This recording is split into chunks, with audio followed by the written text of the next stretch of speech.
Welcome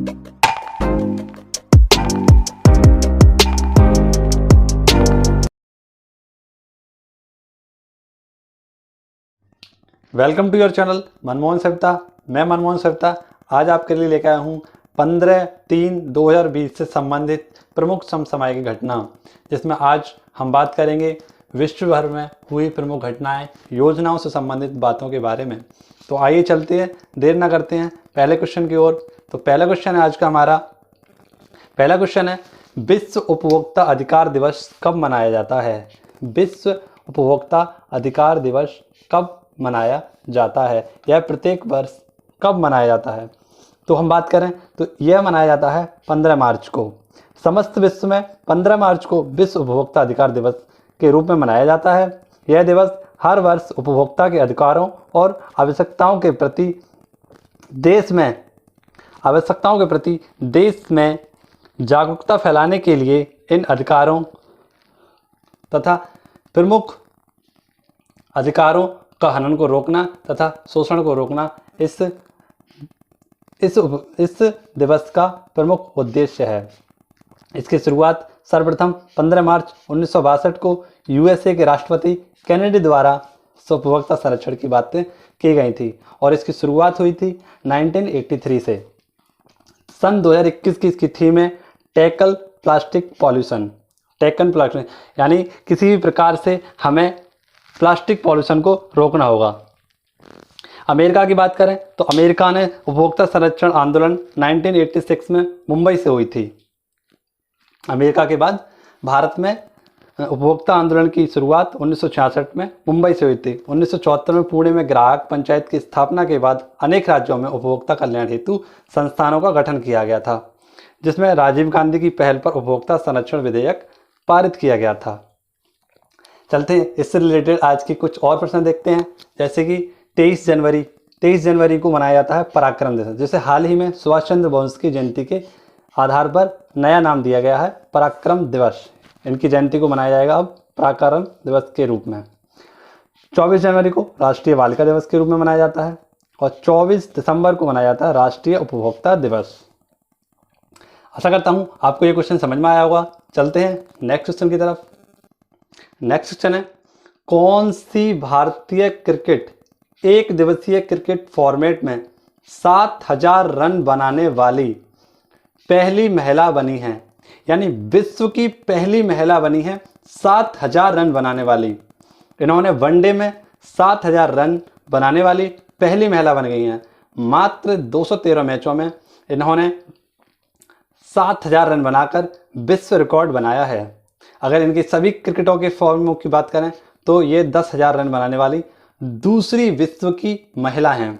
पहली महिला की बात करें विश्व में 10,000 से अधिक रन बनाने वाली, तो वो हैं 10,000 से ज़्यादा बनाने वाली शार्लोट एडवर्ड।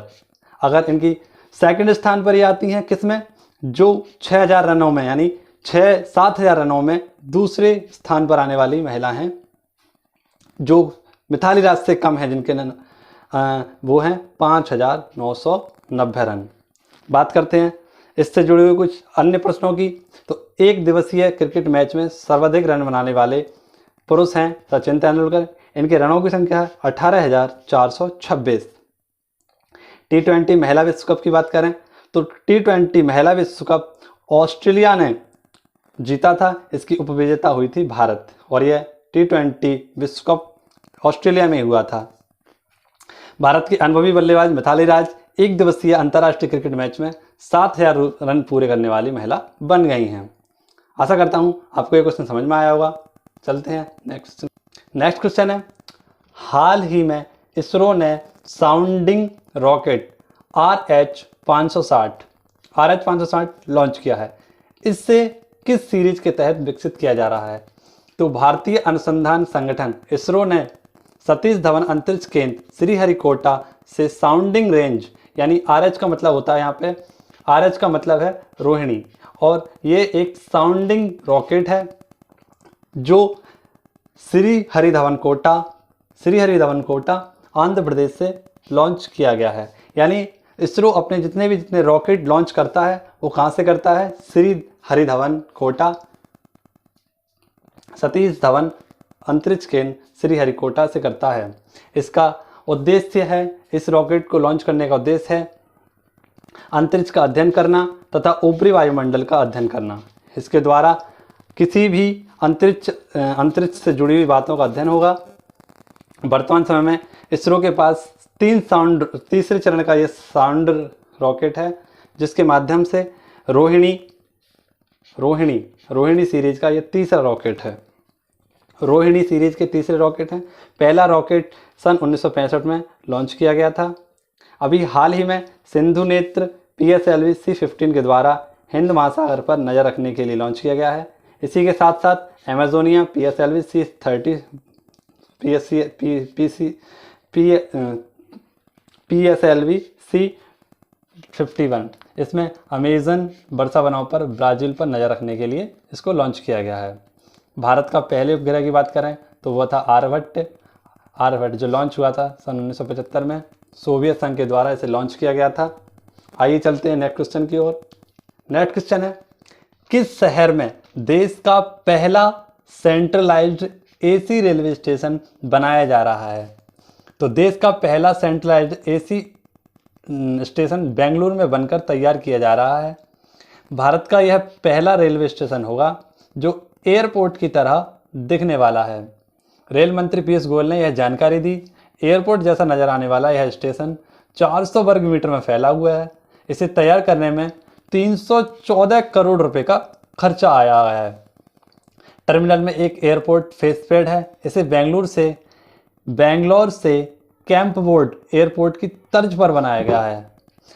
यात्रा को सुखद अनुभव बनाने के लिए इस टर्मिनल में अत्यधिक सहूलियत प्रदान की गई है।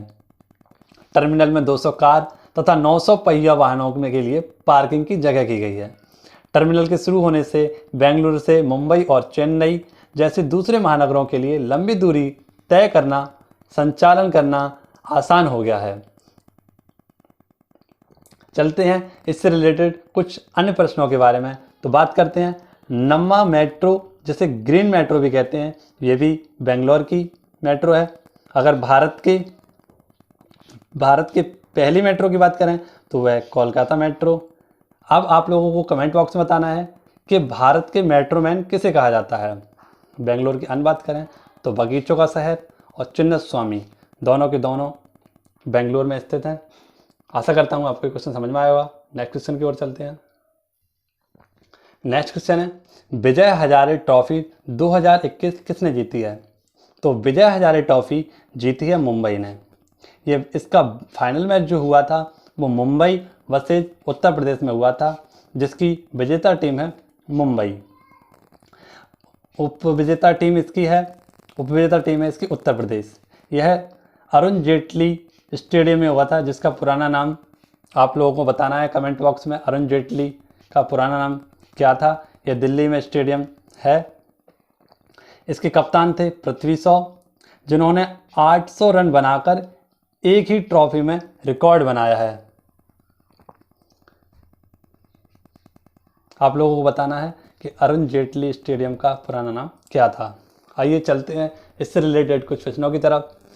तो सैयद मुश्ताक अली ट्रॉफी 2021 जो क्रिकेट से संबंधित है, हाल ही में तमिलनाडु टीम ने जीती है तथा इसका उपविजेता टीम है बड़ौदा। 87 वर्ष बाद रणजी ट्रॉफी रद्द हुई है। आशा करता हूँ आपको ये क्वेश्चन समझ में आया होगा। अगले क्वेश्चन की ओर चलते हैं। अगला क्वेश्चन है, NCER land record service index NLSI 2021 में कौन सा राज्य शीर्ष पर रहा है?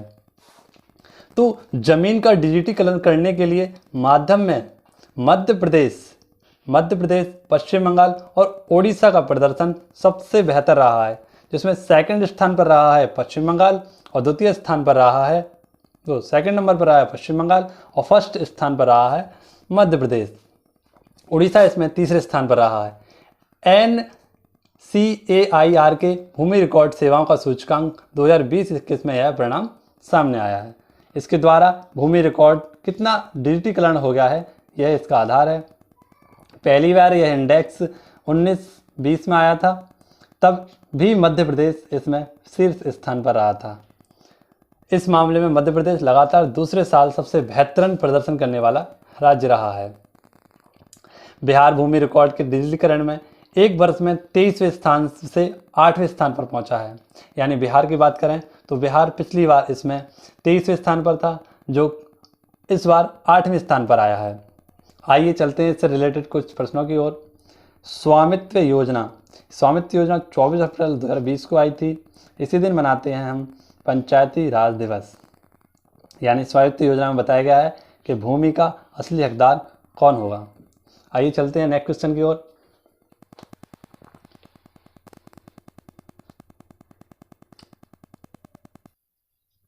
हाल ही में किस दक्षिण एशियाई देश ने कैबिनेट ने सार्वजनिक जगहों पर बुर्का पहनने पर पाबंदी का आदेश दिया है? तो हाल ही की बात करें तो हाल ही में स्विट्जरलैंड ने सार्वजनिक क्षेत्रों में बुर्का पहनने पर प्रतिबंध लगाया है। ये श्रीलंका पहला देश नहीं है जिसने बुर्का पहनने पर रोक लगाई है। इन्होंने बुर्का ही नहीं बल्कि ऐसी वस्तुएं जिनसे मुंह ढका जाता है, उन सभी वस्तुओं पर इन्होंने श्रीलंका सरकार ने प्रतिबंध लगाया है, क्योंकि राष्ट्रीय सुरक्षा है। राष्ट्र की सुरक्षा के लिए तथा ज़्यादा से ज़्यादा इस्लामिक लगभग 100 मदरसे भी बंद किए गए हैं, क्योंकि इसमें राष्ट्रीय शिक्षा को बढ़ावा नहीं दिया जा रहा है। इस्लामिक शिक्षा को अधिक बढ़ावा देने के लिए 100 मदरसों को भी प्रतिबंधित किया गया है श्रीलंका में। इससे रिलेटेड कुछ बातें करें तो बात करते हैं युद्धाभ्यास की। तो भारत का युद्धाभ्यास होता है मित्र शक्ति श्रीलंका के साथ। अगला क्वेश्चन चलते हैं। राष्ट्रीय बाल अधिकार संरक्षण आयोग NCPCR की स्थापना कब हुई थी? तो इसकी स्थापना हुई थी मार्च 2007 में। ये जो एक्ट आया था वो आया था 2005 में।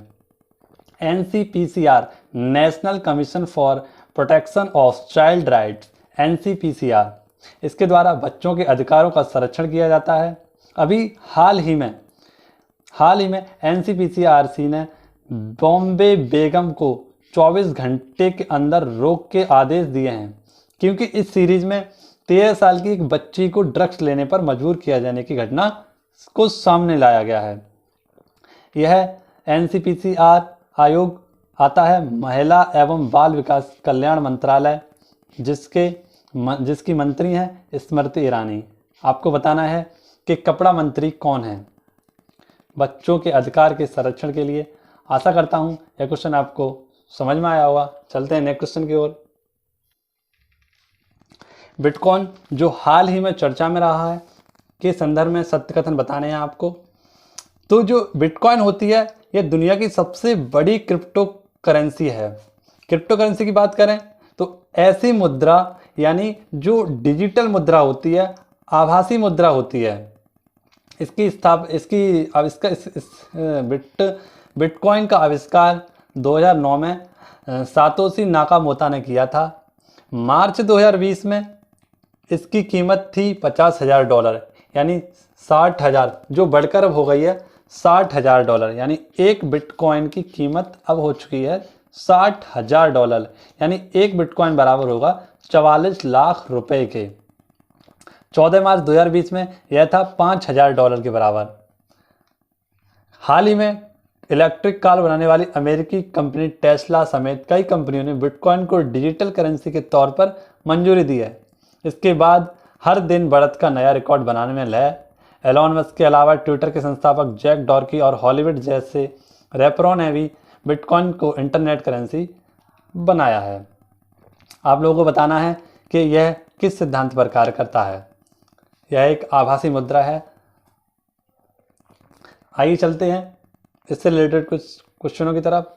तो फेसबुक की डिजिटल मुद्रा, जिसका पुराना नाम लिब्रा था, हाल ही में उसका नाम बदलकर डाइम कर दिया गया। आशा करता हूँ आपको ये वीडियो पसंद आई होगी। अगर आपको ये वीडियो पसंद आई हो तो लाइक करें, सब्सक्राइब करें, चैनल को सब्सक्राइब करें। धन्यवाद।